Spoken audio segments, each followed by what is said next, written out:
अखिल भारतीय गायत्री परिवार शांति कुंज हरिद्वार के तत्वाधान से 24 कुंडी गायत्री महायज्ञ के चौथे दिवस पर 16 संस्कार के साथ पूर्ण आहुति हवन हुआ संपन्न। इसमें निःशुल्क गायत्री गुरु दीक्षा 45 भक्तों ने लिया।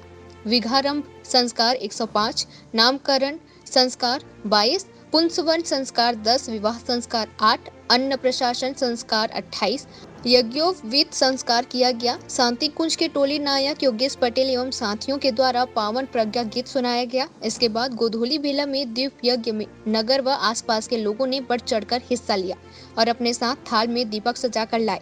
आचार्य ने कहा कि मनुष्य में देवत्व का अवतरण में धरती को स्वर्ग बनाने के उद्देश्य तथा मानवीय जीवन में सदिचार स्थापन व व्यक्ति निर्माण से परिवार निर्माण, समाज निर्माण तथा गायत्री परिवार के सप्त सूत्रीय आंदोलन जैसे नारी जागरण, कुरीति उन्मूलन, पर्यावरण संरक्षण, पौधारोपण, नशा मुक्ति, शिक्षा को जन जन तक पहुंचाने के उद्देश्य से इस क्षेत्र में विराट यज्ञ का आयोजन किया गया है। गायत्री परिवार के कार्यकर्ताओं ने बढ़ चढ़कर योगदान दिया है। हमने ऐसा सुना कि बीजापुर में कार्यकर्ताओं का अभाव है, लेकिन फिर भी भैरमगढ़, जगदलपुर और आसपास के गांव के कार्यकर्ता यहां आकर के खूब मेहनत किए, प्रचार किया, प्रसार किया। खास करके युवा भाई और युवा बहनों का योगदान सराहनीय है। उन्होंने बढ़ चढ़कर मेहनत की, प्रचार किया, प्रसार किया, घर घर गए, जनसंपर्क किया, भामाशाहों से मिले, व्यापारियों से मिले, मारवाड़ियों से मिले, गुजरातियों से, सिंधियों से और पंजाबियों से, सभी से संपर्क किया।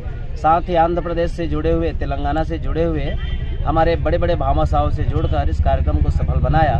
इस कार्यक्रम में अर्थ की कमी नहीं थी, कमी थी तो यहाँ आने वाले याजकों की। तो संपर्क करके, प्रचार करके याजकों की संख्या भी वृद्धि हुई।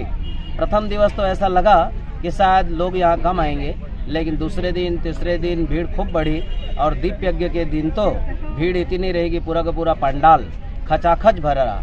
कार्यक्रम समाप्त हो जाने के बाद भी लोगों का मन जाने का नहीं हो रहा था। वो तो हम लोगों ने कहा कि अब कार्यक्रम समाप्त हो गया, तो याजकों ने स्थान धीरे धीरे खाली किया।